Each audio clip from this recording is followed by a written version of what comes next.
threat intelligence, and research sources.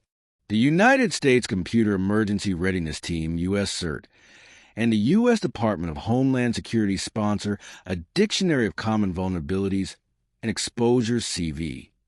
Each CVE entry contains a standard identifier number, a brief description of the security vulnerability, and any important references to related vulnerability reports.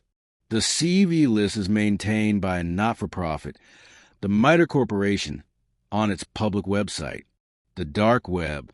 This refers to encrypted web content that is not indexed by conventional search engines and requires specific software, authorization, or configurations to access. Expert researchers monitor the dark web for new threat intelligence.